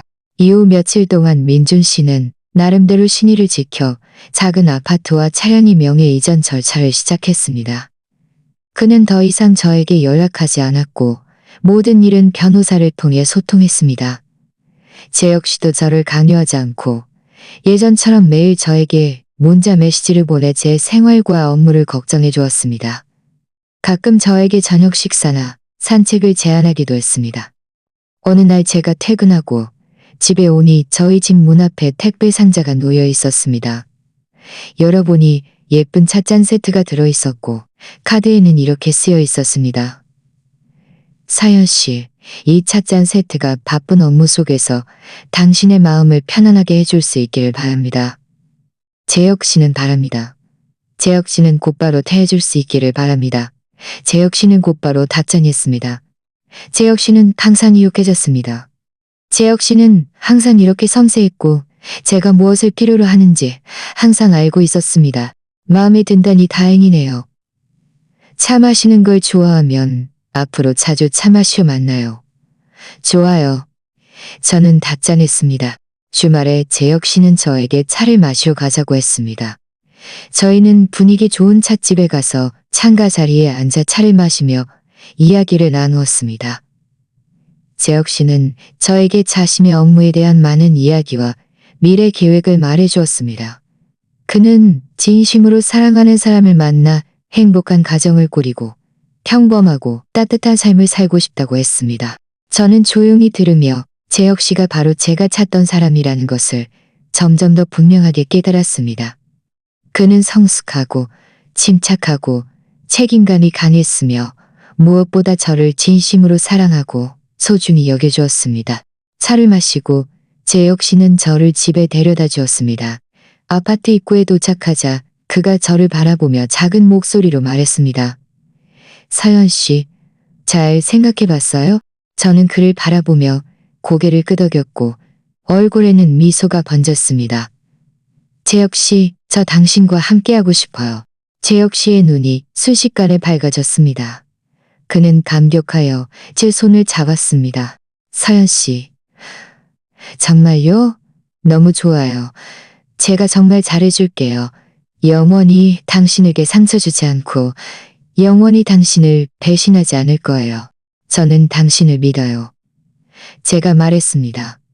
재혁 씨는 저를 꼭 안아주었고 저는 그의 품에 안겨 그의 따뜻함과 진심을 느끼며 행복감으로 가득했습니다. 저는 마침내 과거의 그림자에서 벗어나 저를 진정으로 소중히 여겨줄 사람을 찾았다는 것을 알았습니다.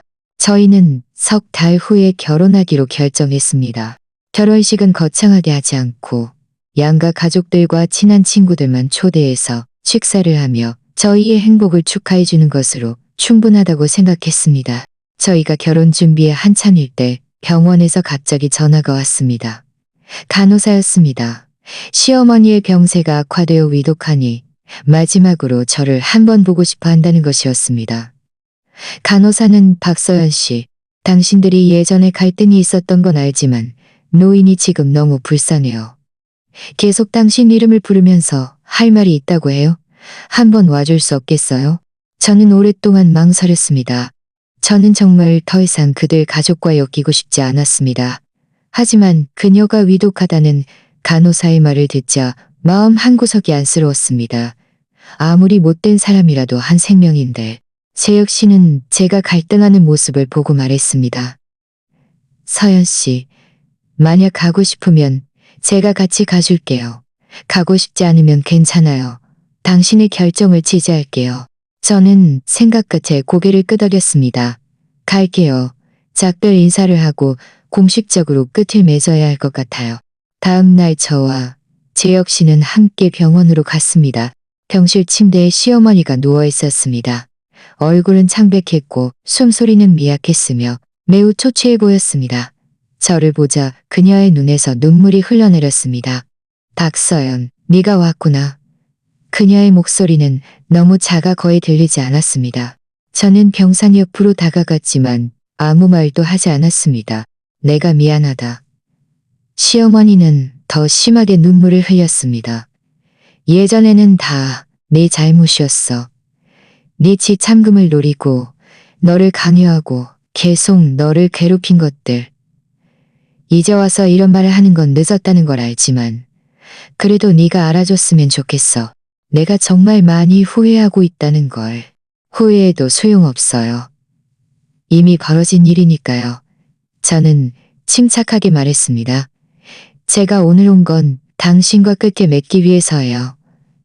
우리 사이에 원하는 당신 아들이 감옥에 간 그 순간부터 이미 끝났어요.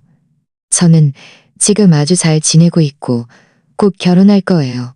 당신도 편안하게 가시길 바라요. 시어머니는 고개를 끄덕였고 눈에는 죄책감이 가득했습니다. 박서연, 행복해라. 너는 좋은 사람이고 더 나은 삶을 살 자격이 있어. 우리 집안이 너에게 잘못했고 내가 너에게 잘못했어. 다 지난 일이에요. 제가 말하고는 재혁 씨와 함께 병실을 떠났습니다. 병실 문을 나서자 저는 깊이 숨을 들이쉬었고 온몸이 가벼워지는 것을 느꼈습니다. 저는 마침내 과거를 완전히 놓아버리고 그들 가족과의 마지막 정리를 마친 것이었습니다. 얼마 지나지 않아 병원에서 시어머니가 사망했다는 소식이 들려왔습니다. 그녀의 장례는 먼 친척이 도와 처리해 주었다고 합니다. 김민주는 아직 감옥에 있어서 마지막 길을 배웅하지 못했고 김민수도 계속 나타나지 않았습니다. 이 소식을 들었을 때 제 마음에는 아무런 동요도 없었습니다. 어쩌면 이것이 그녀에게는 일종의 해방이었을지도 모릅니다. 이 모든 일을 처리하고 저와 재혁 씨의 결혼식도 점점 다가왔습니다. 저희는 함께 웨딩드레스를 고르고 호텔을 예약하고 청첩장을 보냈습니다.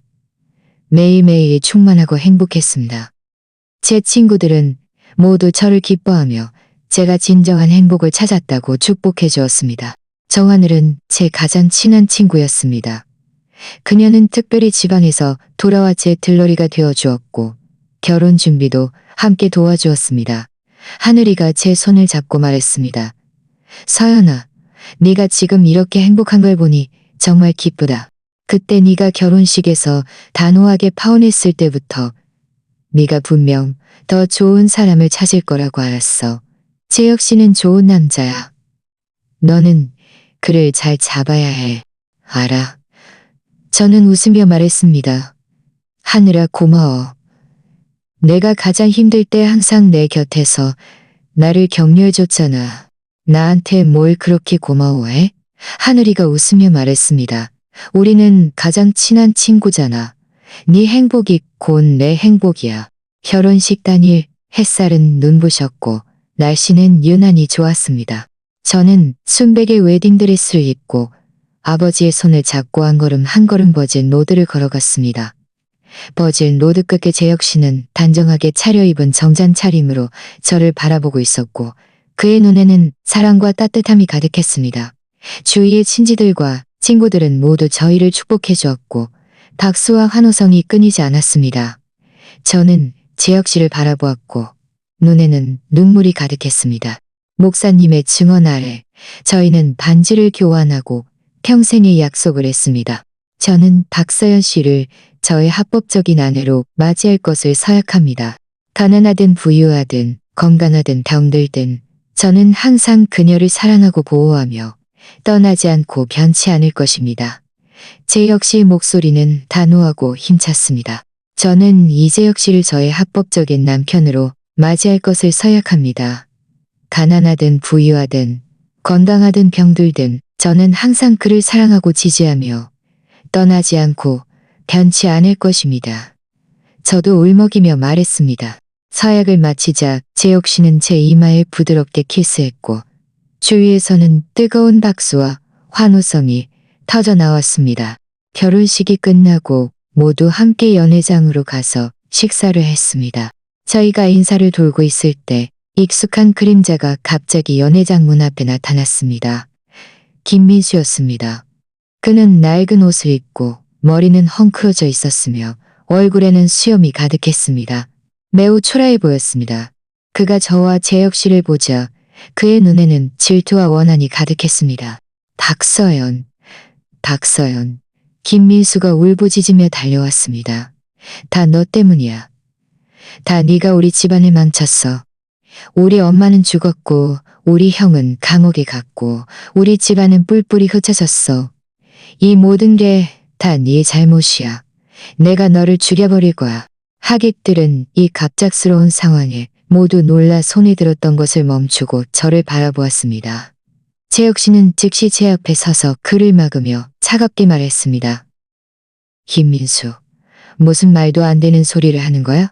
당신네 가족이 이렇게 된 건 다 당신들 스스로 자초한 일이야. 서연 씨와는 아무 상관없어. 그녀와 상관없다고? 김민수가 냉소했습니다. 그녀가 우리 형이랑 이혼하려 하지 않았으면 우리 형이 왜 감옥에 갔겠어? 우리 엄마가 왜 화병으로 죽었겠어? 다 그녀 잘못이야. 내가 그녀를 죽여버릴 거야. 김민수는 말하며 저에게 달려들어 손을 쓰려 했습니다. 재혁 씨가 그의 팔을 붙잡자 김민수는 아파서 소리쳤습니다. 감히 손을 써봐.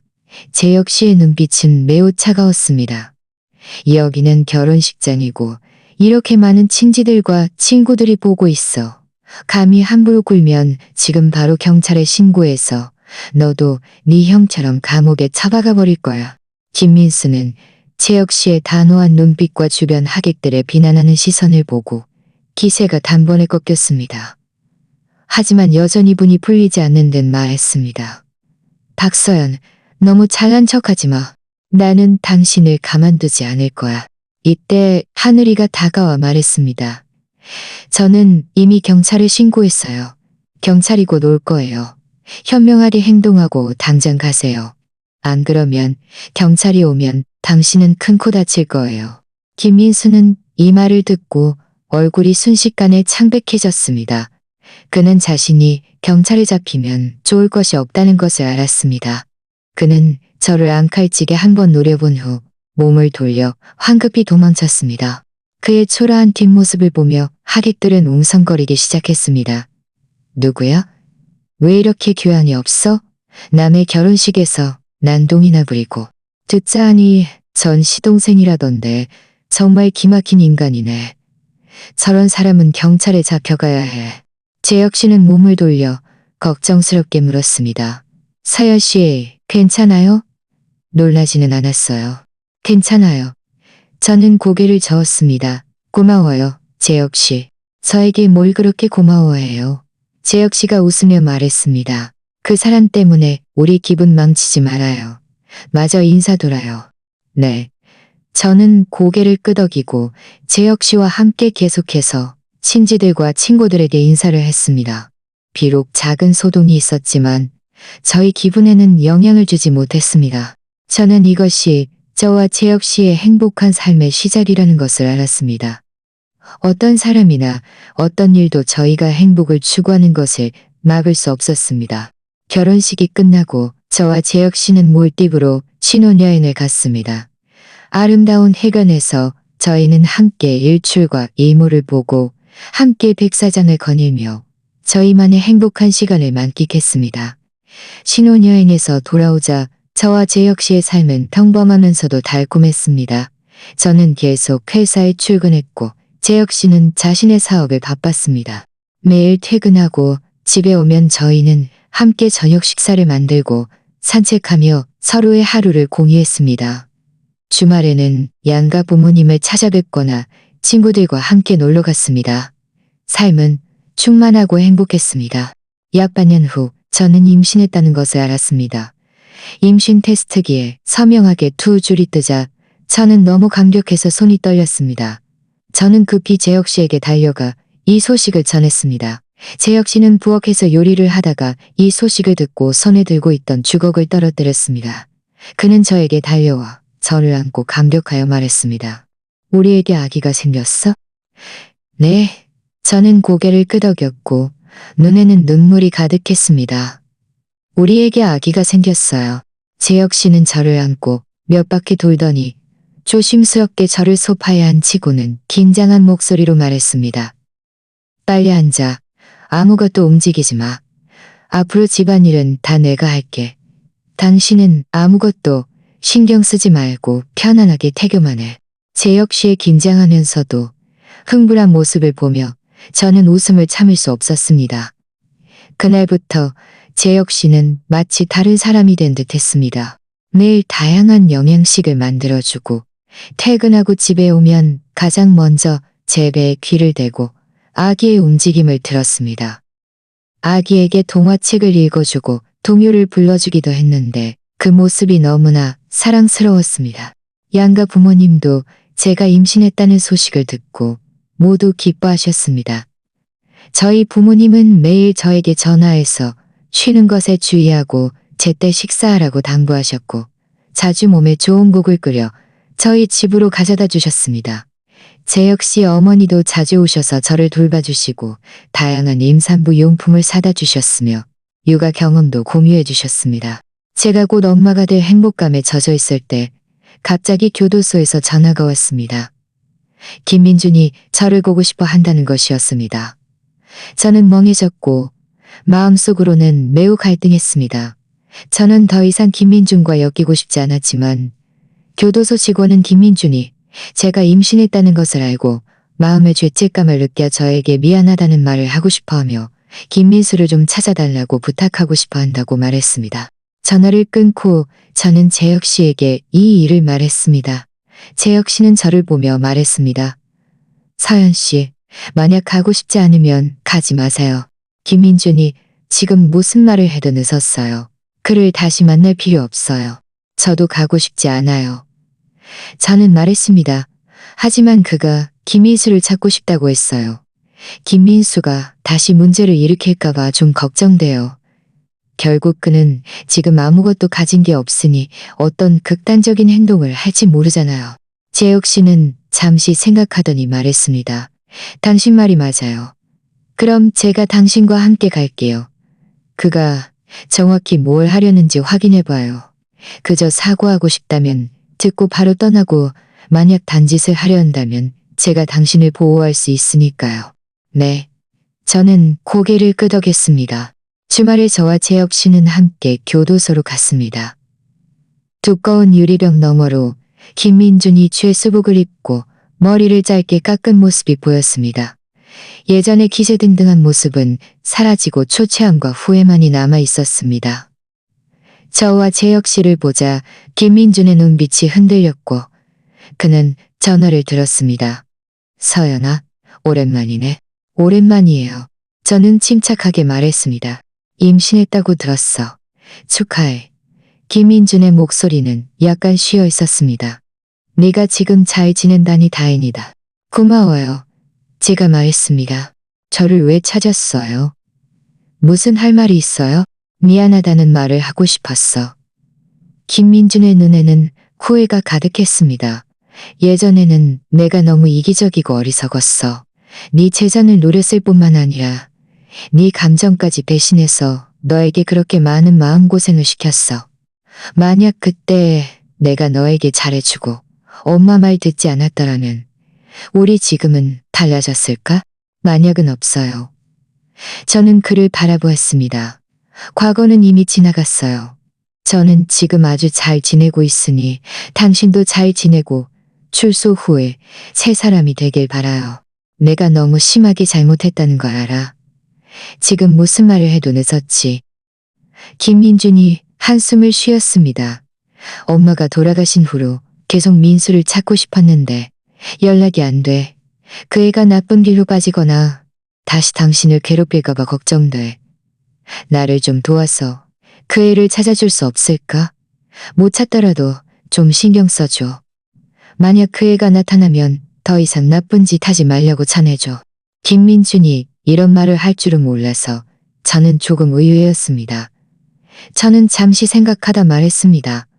제가 신경 써줄 수는 있지만 그를 찾을 수 있을지는 모르겠어요. 만약 그가 정말 나타난다면 제가 그에게 착하게 살라고 설득할게요. 하지만 그가 여전히 예전처럼 나쁜 짓을 한다면 저도 가만두지 않을 거예요. 고마워, 박서연. 김민준의 눈에서 눈물이 흘러내렸습니다. 내가 당신에게 잘못한 거 알지만 민수가 정말 걱정돼. 그 애는 어릴 때부터 내가 너무 오냐오냐 키워서 주관도 없고 게으르잖아.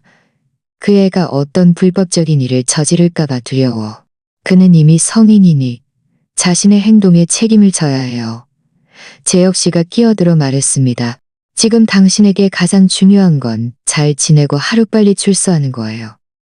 김민수 씨는 저희가 신경 써줄 테니 너무 큰 기대는 하지 마세요. 김민주는 고개를 끄덕였습니다. 그는 저를 보며 말했습니다. 박서연, 이재혁 씨는 좋은 남자야. 그가 당신에게 정말 잘해주니 당신은 그를 잘 아껴줘야 해. 앞으로는 당신의 삶을 방해하지 않을게. 당신과 아기가 모두 건강하고 행복하길 바라. 고마워요. 제가 말하고는 재혁 씨와 함께 일어서서 면회실을 떠났습니다. 교도소 문을 나서자 저는 깊이 숨을 들이쉬었고 마음속의 마지막 족쇄도 마침내 끊어진 것 같았습니다. 교도소에서 돌아온 후 저와 재혁 씨는 김민수를 일부러 찾으려 하지 않았습니다. 저희는 김민수가 이미 성인이니 자신의 행동에 책임을 져야 한다고 생각했습니다. 저희가 계속 그를 걱정할 의무는 없었습니다. 시간이 흐르면서 제 배는 점점 불러왔고 몸도 점점 불편해졌습니다. 재혁 씨는 저를 더 잘 돌보기 위해 아예 업무 중심을 온라인으로 옮겨 대부분의 시간을 집에서 저와 함께 보냈습니다. 임신 8개월쯤 되었을 때 제가 집에서 TV를 보고 있는데 갑자기 노크 소리가 들렸습니다. 저는 재혁 씨가 장을 보고 돌아온 줄 알고 일어나 문을 열었습니다. 그런데 문 앞에 서 있는 사람은 다름 아닌 김민수였습니다. 그는 지난번 결혼식에서 봤을 때보다 훨씬 더 초라해 보였습니다. 옷은 찢어져 있었고 얼굴에는 상처도 있었으며 머리는 헝클어져 있었고 눈빛에는 초췌함과 잘만이 가득했습니다. 박서연, 제발 저를 도와주세요. 김민수가 무릎을 꿇고 통곡하며 말했습니다. 제가 빚을 많이 져서 그들이 저를 죽이려고 해요. 정말 갈 곳이 없어요. 제발 저를 도와주세요. 저는 깜짝 놀라 한 발짝 뒤로 물러서며 급히 휴대폰을 꺼내 재혁 씨에게 전화를 걸렸습니다. 김민수가 이를 보고 급히 일어나 제 팔을 잡았습니다. 박서연, 전화하지 마세요. 제발 이번 한 번만 저를 도와주세요. 돈 좀 빌려줘서 제가 잠시 숨어 있을 수 있게 해주세요. 나중에 제가 꼭 갚을게요. 놓아. 저는 힘껏 뿌리쳤습니다. 김민수, 저는 당신을 돕지 않을 거예요. 당신이 진 빚은 당신 스스로 갚을 방법을 찾아요. 저를 귀찮게 하지 말고요. 방법이 없어요. 김민수가 울부짖었습니다. 그 사람들이 제가 돈을 안 갚으면 제 다리를 부러뜨리겠다고 했어요. 박서연, 우리 형 체면을 봐서라도 당신이 아기를 가졌으니 제발 저를 도와주세요. 바로 그때 재혁 씨가 돌아왔습니다. 그가 김민수가 제 팔을 잡고 있는 것을 보자 얼굴이 순식간에 어두워졌습니다. 그는 달려와 김민수를 밀쳐내고 저를 뒤로 보호했습니다. 김민수, 뭘 하려는 거야? 당장 서연 씨에게서 떨어져. 김민수는 휘청거리다 바닥에 넘어졌습니다. 그는 재혁 씨를 보며 눈에 원한이 가득했습니다. 이재혁, 다 너 때문이야. 네가 아니었으면 우리 형도 감옥에 안 갔을 거고 우리 엄마도 죽지 않았을 거고 우리 집안도 이렇게 되지 않았을 거야. 네가 우리 집안을 망쳤어. 당신의 가족이 이렇게 된 건 다 당신들 스스로 자초한 일이야. 나와는 아무 상관없어. 재혁 씨가 차갑게 말했습니다. 당신 당장 가. 안 그러면 경찰에 신고할 거야. 신고해봐. 내가 당신을 두려워할 것 같아? 김민수가 바닥에서 일어나며 눈에 광기가 가득했습니다. 저는 지금 아무것도 가진 게 없으니 뭐가 두려워? 어차피 다 같이 죽는 거지. 김민수는 말하며 저에게 달려들어 저를 해치려 했습니다. 재혁 씨가 급히 그를 막고 몸싸움을 벌였습니다. 저는 혼비백산하여 급히 휴대폰을 꺼내 경찰에 신고했습니다. 경찰은 곧 도착해서 김민수를 데려갔습니다. 알고 보니 김민수는 지난 반년 동안 계속 도박을 하고 사채를 빌려 수억 원의 도박 빚을 졌고 채권자들에게 쫓기다 갈 곳이 없어 저에게 돈을 빌리러 온 것이었습니다. 김민수가 경찰에 잡혀가는 뒷모습을 보며 제 마음에는 아무런 동정심도 없었습니다. 이 모든 것은 그 스스로 자초한 일이었고 그는 마땅히 이런 결말을 맞이해야 했습니다. 재혁 씨가 다가와 저를 안으며 긴장한 목소리로 말했습니다. 서연 씨, 괜찮아요? 놀라지는 않았어요? 배는 불편하지 않고요? 괜찮아요. 그냥 좀 놀랐어요. 저는 재혁 씨의 품에 안겨 혼이 빠진 듯 말했습니다. 다행히 당신이 돌아와서 그렇지. 아니었으면 무슨 일이 일어났을지 몰라요. 미안해, 서연 씨. 내가 잘못했어. 당신을 제대로 보호하지 못했네. 재혁 씨가 자책하며 말했습니다. 앞으로는 다시는 당신을 혼자 집에 두지 않을 거야. 당신 잘못 아니에요. 제가 말했습니다. 김민수가 너무 미쳐 날뛰었던 거죠. 다행히 경찰이 그를 데려갔으니 앞으로는 그가 다시는 우리를 괴롭히지 못할 거예요. 얼마 지나지 않아 저희는 김민수가 도박, 사기, 공갈 등 여러 혐의로 징역 3년을 선고받았다는 소식을 들었습니다. 이 소식을 들었을 때 제 마음은 매우 평온했습니다.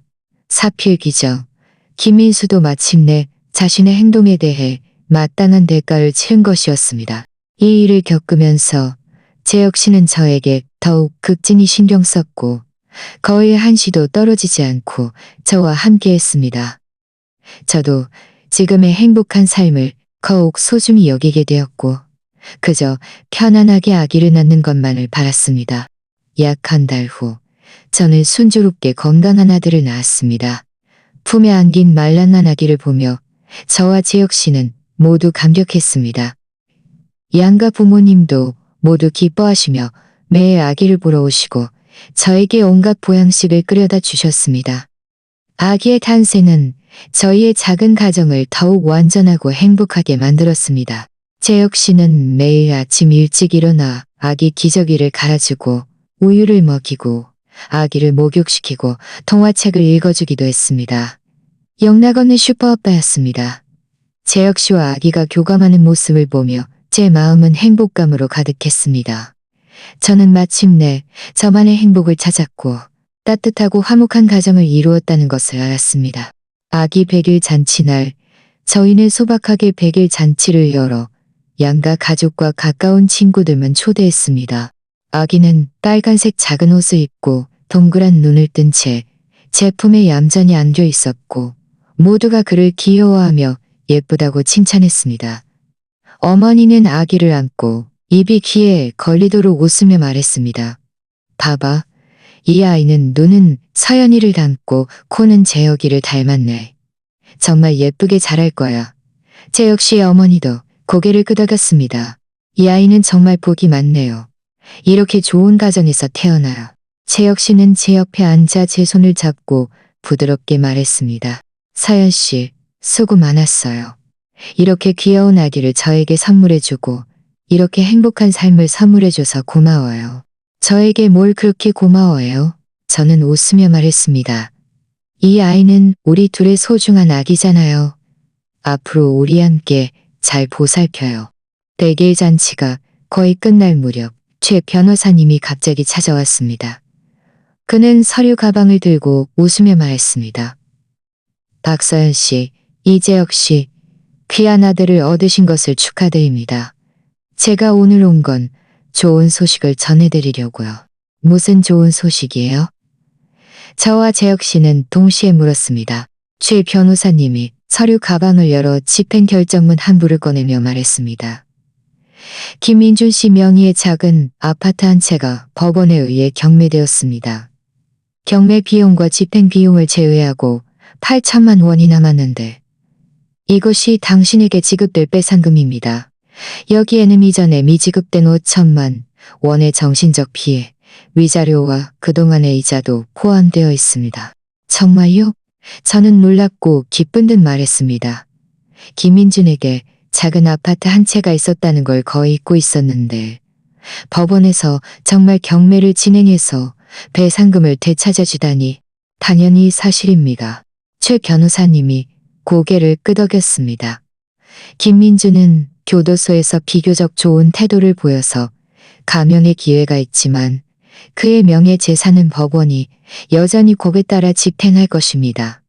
이 8천만 원은 이미 당신의 은행 계좌로 송금해드렸으니 확인해 보세요.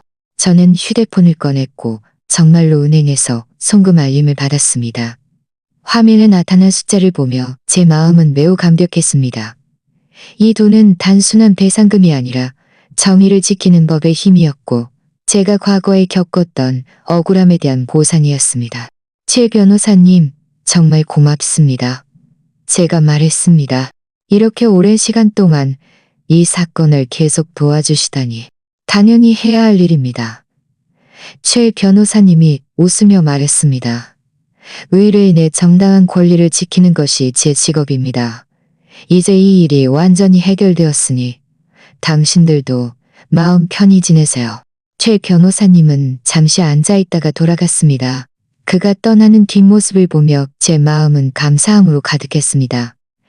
그가 전문적이고 책임감이 없었다면 저는 이렇게 순조롭게 제 것을 되찾고 김민준과 그의 가족이 마땅한 처벌을 받도록 할 수 없었을 것입니다. 시간이 흐르면서 아기는 천천히 자랐습니다.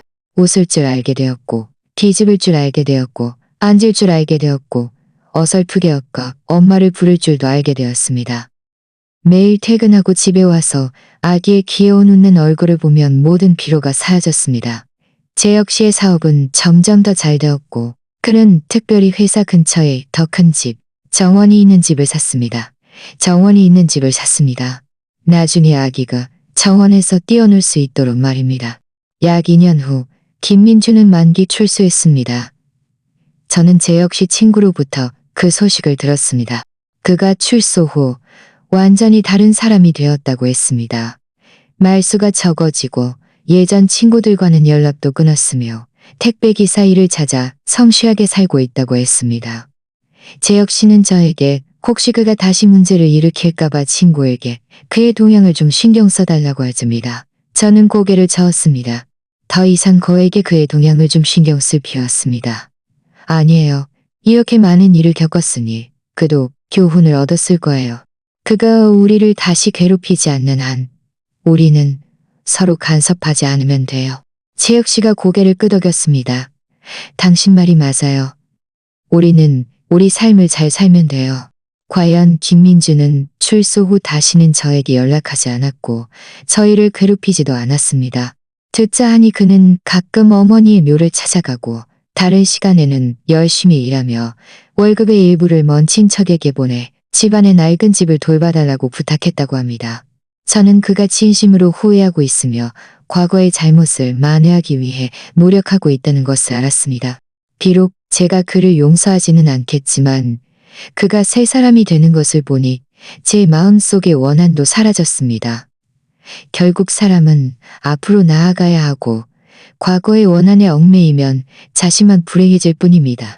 몇 년 더 지나 아기는 유치원에 다니게 되었습니다.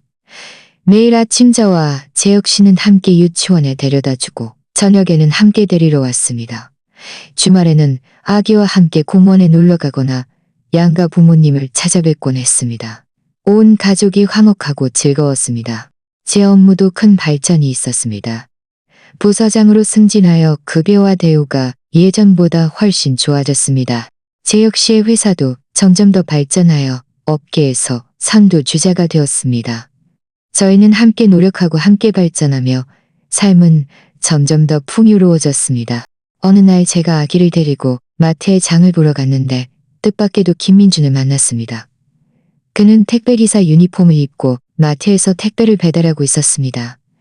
저와 아기를 보자 그는 잠시 멈칫하더니 정중하게 미소 지으며 고개를 끄덕이고는 아무 말 없이 몸을 돌려 떠났습니다. 아기가 호기심 어린 눈으로 물었습니다. 엄마, 저 아저씨는 누구예요? 저는 아기의 머리를 쓰다듬으며 웃으며 말했습니다. 아는 사람이야. 김민준이 멀어져 가는 뒷모습을 보며 제 마음은 매우 평온했습니다. 저희는 한때 가장 가까운 연인이었지만 나중에는 원수가 되었고 이제는 마침내 가장 익숙한 낯선 사람이 되었습니다. 이것이 어쩌면 가장 좋은 결말일 것입니다. 집으로 돌아오는 길에 아기는 카시트에 앉아 유치원에서 배운 동료를 불렀습니다. 저는 창밖으로 빠르게 스쳐 지나가는 풍경을 바라보며 마음속으로 행복감을 느꼈습니다. 저는 여러 해 전 저와 김민준의 결혼식에서 시어머니가 사람들 앞에서 지참금을 요구하자 제가 단호하게 결혼을 취소하고 재혁 씨의 팔짱을 낀 채 떠났던 장면을 떠올렸습니다. 만약 그때 제가 그렇게 용감하지 못하고 단호하게 김민준을 떠나지 않았다면 지금의 저는 아마도 시댁의 속임수와 김민준의 배신을 견디며 고통스러운 삶을 살고 있었을 것입니다. 재혁 씨는 저에게 넘치는 사랑과 안정감을 주었고 따뜻하고 화목한 가정을 주어 제가 진정한 행복을 느끼게 해주었습니다. 저는 또한 한 가지 진리를 깨달았습니다. 여자는 언제나 자신을 사랑하는 법을 배워야 하고 용기와 단호함을 유지해야 합니다. 잘못된 사람, 부적절한 관계를 만나면 단호하게 놓아줘야 하고 자신을 희생하지 말아야 합니다. 그래야만 진정으로 올바른 사람을 만나 자신만의 행복을 얻을 수 있습니다. 사필기정, 인과응보. 김민준과 그의 가족은 그들의 탐욕과 이기심, 그리고 속임수 때문에 마땅한 처벌을 받았습니다. 그리고 저는 저의 용기, 선량함, 그리고 끈기 덕분에 넘치는 행복을 얻었습니다. 지금의 저는 저를 사랑하는 남편, 귀여운 아기, 저를 지지해주는 가족과 친구들, 그리고 성공적인 커리어를 가지고 있습니다. 제 삶은 햇살과 다채로운 색깔로 가득 찬 아름다운 그림 같습니다. 미래의 길은 아직 멉니다. 저는 저와 제 역시가 서로를 신뢰하고 서로를 지지하며 함께 우리 아기를 잘 돌보고 양가 부모님을 잘 모신다면 우리의 삶은 분명 점점 더 좋아질 것이고 우리의 가정은 분명 점점 더 행복해질 것이라고 믿습니다. 그리고 그동안의 상처와 좌절은 제 삶에서 가장 소중한 재산이 되어 저에게 간인함을 가르쳐 주었고 소중함을 가르쳐 주었으며 행복의 진정한 의미를 더욱 깊이 깨닫게 해주었습니다. 저는 이 경험들을 가지고 용감하게 앞으로 나아가 더욱 아름다운 미래를 맞이할 것입니다.